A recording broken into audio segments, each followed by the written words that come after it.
गुरु प्यारी साध संगत जी, सबसे पहले आप सभी को प्यार भरा धन कृपाल। सद्गुरु हमें क्या देते हैं? बहुत सी बार जब हम सत्संग में जाते हैं तो हमें समझ नहीं आता कि हम वहाँ से क्या पाते हैं। बहुत से लोग महापुरुषों के सत्संग में इसलिए जाते हैं ताकि उनकी दुनियावी तकलीफ़ें दूर हो जाएं। किसी के शरीर में तकलीफ़ है तो किसी के घर में समस्याएं चल रही हैं। कहीं पति पत्नी की नहीं बनती तो कहीं माँ बाप में लड़ाई हो रही है, कहीं भाई भाई में लड़ाई हो रही है। कोई अपने व्यापार को बढ़ाने के लिए आता है तो किसी को अपनी हालत ख़राब होती दिखती है तो वह सत्संग में आता है। किसी के घर में बाल बच्चे नहीं होते तो हम सोचते हैं कि क्यों ना सत्संग में जाएं। सत्संग में जाने से किसी महापुरुष की नज़र पड़ेगी तो हो सकता है हमें बच्चे मिल जाएं। किसी महापुरुष के पास जाएंगे तो हमें बच्चा मिल जाएगा, पर असलियत में वहाँ से क्या मिलता है ये हमारी समझ में नहीं आता। जब हम सत्संगों में जाते हैं तो बार बार हमें यही चीज़ समझाई जाती है कि ज़िंदगी का ध्येय यही है कि हम अपने आप को जानें।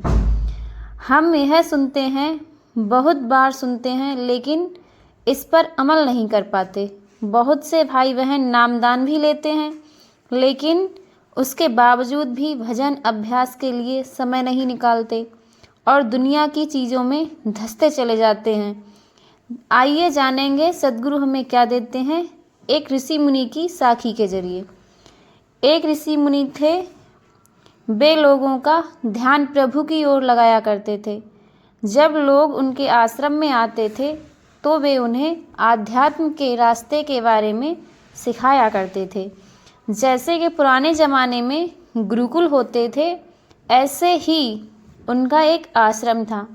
गुरुकुलों में ऋषि अपने शिष्यों को रूहानियत के बारे में बताया करते थे और उनमें सद्गुण ढालने की कोशिश करते थे। पुराने ज़माने में जब किसी गुरु से हम कुछ सीखते थे तो उन्हें दक्षिणा के देने की रिवाज थी। चाहे इंसान संगीत सीखे, चाहे पढ़ाई लिखाई, चाहे कुछ और, गुरु दक्षिणा का रिवाज यहाँ पूरब में बहुत रहा है। जब शिष्यों को शिक्षा पूरी हो जाती है और वे अपने घरों को वापस जाने लगते थे तो वे ऋषि जी से पूछते थे कि वे गुरु दक्षिणा में क्या दें। ऋषि जी कहा करते थे कि जो तुमने पाया है दुनिया में जाकर उस पर अमल करो, अपने पैरों पर खड़े हो जाओ, सच्ची कमाई करो और फिर 1 साल बाद तुम्हारा जो दिल चाहे वह मुझे गुरु दक्षिणा में दे देना। कई शिष्य जब उनके आश्रम को छोड़कर जाया करते थे तो वे अपनी अच्छी ज़िंदगी जीते थे, सच्चाई से जीते थे। कोई एक काम करता था तो कोई दूसरा। 1 साल में जब वे जो कुछ भी कमाते थे वे उसका कुछ हिस्सा उन्हें दक्षिणा में दे दिया करते थे। एक बार गुरुकुल में एक सीधा साधा शिष्य आया। वह गांव से आया था। वह गड़रिया था, भेड़ों को चराया करता था और बहुत सीधा साधा था, लेकिन उसके अंदर प्रभु को पाने की तीव्र इच्छा थी। जब वह ऋषि जी के पास पहुंचा तो ऋषि जी ने देखा कि उसमें प्रभु को पाने की लगन बहुत ज़्यादा थी, तो वे उससे बड़े प्रेम से पढ़ाया करते थे। उसको जो भी सबक वे देते थे वह उसे अपनी ज़िंदगी में ढालता था और अगले दिन आकर उन्हें वह सबक सुनाया करता था। जो कुछ भी उसे सिखाया जाता था वह बड़े प्यार से उसे अपनी ज़िंदगी में ढालकर उस पर अमल किया करता था। जब उसकी शिक्षा पूरी हुई तो उसने भी ऋषि जी से पूछा कि मैं आपको गुरु दक्षिणा में क्या दूं। तब ऋषि जी ने उससे भी यही कहा कि तुम दुनिया में जाओ और अपने पैर पर खड़े हो जाओ। जो तुमने यहाँ से सीखा है उस पर अमल करो और फिर 1 साल बाद जो कुछ भी तुम गुरु दक्षिणा में देना चाहोगे मैं उसे खुशी से स्वीकार कर लूँगा। वह सीधा साधा गड़रिया वहाँ से चला गया और 1 साल बाद वह बड़ी मेहनत करता रहा। 1 साल बाद वह वापस ऋषि जी के पास लौटा तो उसने उनसे कहा कि मैं आपको गुरु दक्षिणा देने आया हूँ। ऋषि जी ने उसे देखकर बड़े खुश हुए, क्योंकि वह शिष्य उनको बहुत अच्छा लगता था और उसका ध्यान प्रभु में बहुत हुआ करता था। ऋषि जी ने पूछा, तुम क्या लेकर आए हो बेटा? उसने 50 लोगों को खड़ा कर दिया जो उसके गांव के थे। उसने कहा, मैं गुरु दक्षिणा में ये 50 लोग आपके लिए लेकर आया हूँ। गुरुजी ने पूछा, 50 लोग किस लिए लेकर आए हो? तो उसने कहा, जो शिक्षा आपने मुझे दी थी मैंने उसे इन तक पहुँचाया, तो आप गुरु दक्षिणा में इन सबको अपना शिष्य बना लें, ताकि ये आपके रास्ते को सही तरीके से समझ सकें। ऋषि जी उस पर बहुत खुश हुए और उससे कहा, तुमने मुझे सबसे अच्छी गुरु दक्षिणा दी है। उस इंसान ने ऋषि जी से कहा, मुझे मालूम है आपको धन दौलत की ज़रूरत नहीं है। मेरी समझ में यही आया कि शायद यही गुरु दक्षिणा सबसे ठीक रहेगी। जब हम महापुरुषों के पास जाते हैं तो वो हमें क्या देते हैं, बहुत सी बार ये हमारी समझ में नहीं आता। हम उनके एक शिक्षक, एक अध्यापक की तरह ही समझते हैं और बाहरी रूप से उन्हें देखते हैं। कई बार हम उनसे सिर्फ दुनियावी चीज़ें ही मांगते हैं और यह भूल जाते हैं कि वे हमें कुछ दे सकते हैं। हम असलियत में उनसे क्या पा सकते हैं और उस ओर कम लोगों का ध्यान जाता है। महापुरुष बहुत सी बार फरमाते हैं कि अगर करोड़ों लोग उनसे मिलने आते हैं तो कोई एक आध ही होता है जो असलियत को पाने आता है। बहुत से लोग तो बाहर की चीज़ें लेके चले जाते हैं। संत कृपाल सिंह जी महाराज फरमाया करते थे कि जहाँ मैं बैठता हूँ, अगर इसके बाहर एक डॉक्टर, एक साहूकार और एक वकील बिठा दिया जाए तो बहुत से लोग तो बाहर से ही चले जाएंगे। जिसे कोई वित्तीय तकलीफ़ है वह साहूकार से मिलकर चला जाएगा, जिसे शारीरिक तकलीफ़ है वह डॉक्टर से दवाई लेके चला जाएगा, जिसके यहाँ लड़ाई झगड़े चल रहे हो वह वकील से मिलकर चला जाएगा। मेरे पास तो कोई ही पहुँचेगा। तो महापुरुषों से हम क्या मांगें?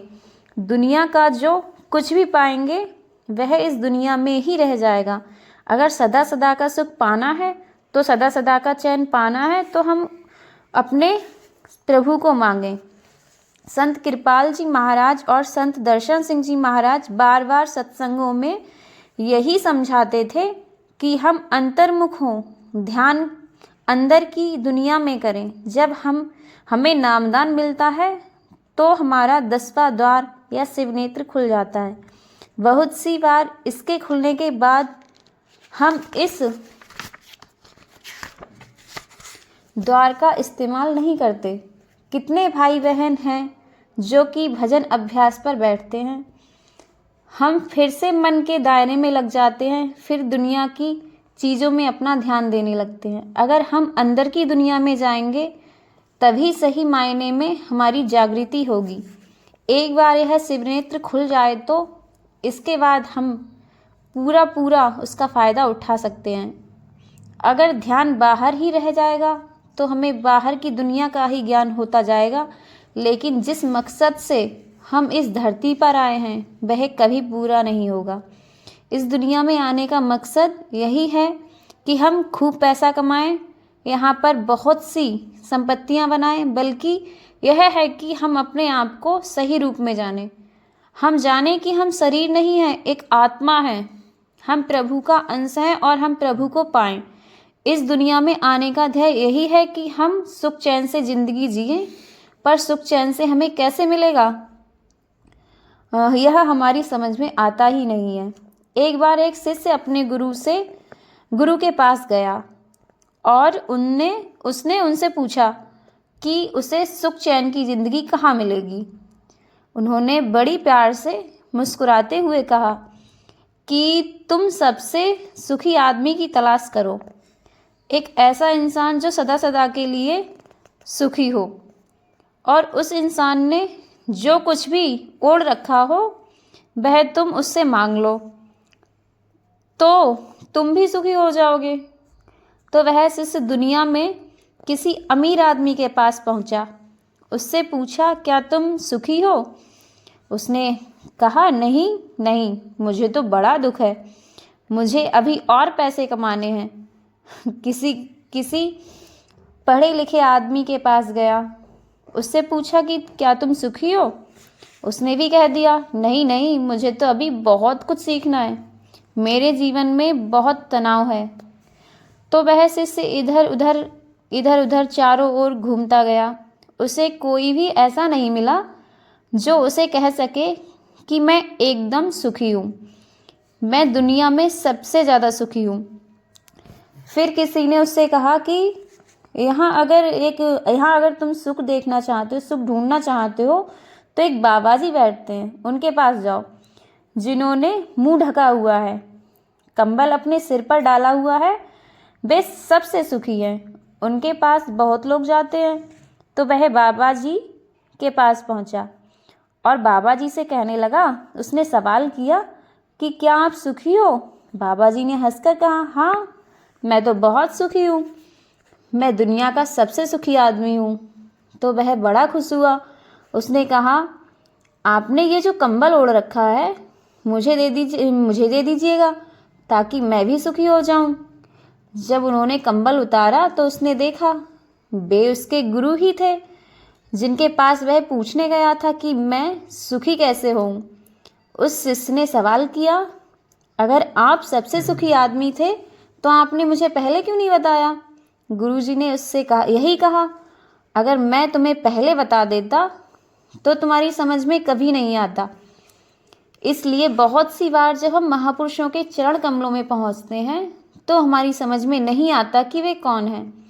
पर जब हम प्रभु को पा सकते हैं, परमात्मा हमारे भीतर है, तो हमें ध्यान बाहर की दुनिया से हटाकर अंदर की दुनिया में ले जाना चाहिए। हमें सत्संग में जाकर वहाँ की सच्चाई ग्रहण करनी चाहिए। हमें बाहर की चीज़ों में नहीं रहना चाहिए। हमें असलियत को जानने का अनुभव करना है और अपनी आत्मा का मिलाप परमात्मा से कराना है। इसी के साथ आज की साखी समाप्त होती है और फिर मिलते हैं अगली वीडियो में एक नई साखी के साथ। धन कृपाल।